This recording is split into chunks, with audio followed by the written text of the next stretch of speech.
صح؟ انتقل يفازوا بكاس آسيا لما فازوا على العين. لا أنا أتكلم عن توقيعه. أيوة هذه القصة اللي أيوة القصة فيه لاعب مغربي اسمه جواد الزائري. هذا جواد الزائري كان بيروح للهلال.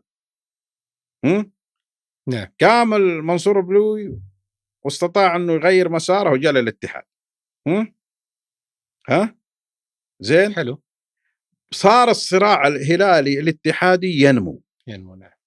ويكبر. واساسا الفتره ذيك اللي كان فيها محمد بن فيصل رئيس الهلال ومنصور بلوي رئيس الاتحاد، اساسا الوسط الرياضي السعودي من قسمين، قسم هلالي وقسم اتحادي.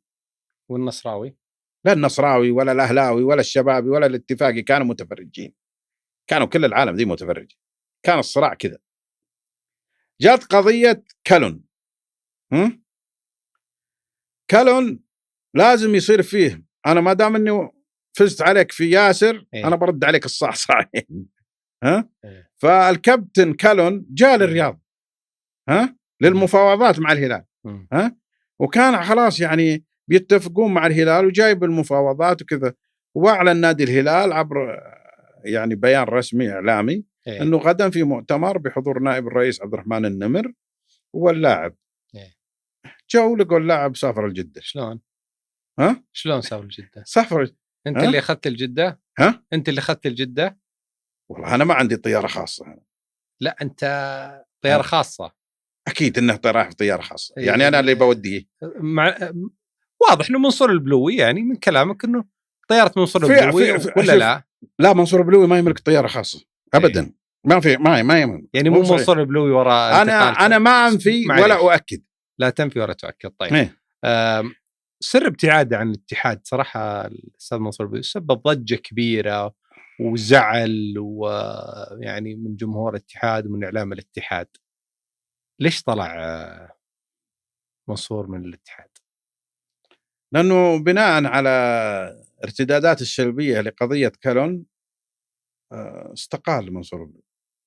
يعني الهلال كان سبب استقالة منصور البلوي؟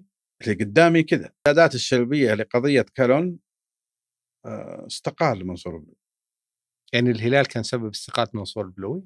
اللي قدامي كذا يعني هو استقال. هي الارتدادات السلبية لقضية كالون هي اللي أدت لرحيل منصور البلوي. يعني الهلال هو منصور البلوي شخصيا وفي أكثر من مناسبة يقول أنا ما استقلت، أنا أقلت.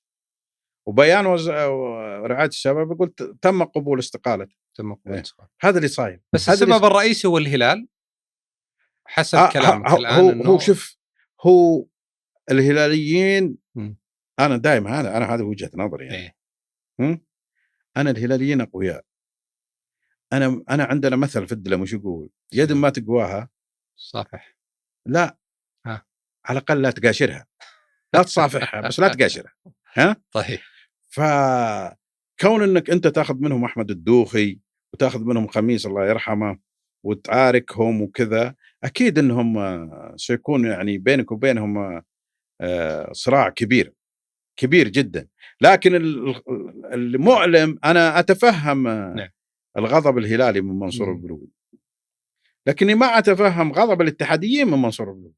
يعني واحد في اتحاديين في اتحادي يعني واحد جاب لك وداك الكاس العالم ووداك حصل معك كاس آسيا مرتين وجاب لك الدوري وجاب لك من اللي مضايق من منصور في الاتحاد؟ في اتحاديين. لا مين؟ لا في اتحاديين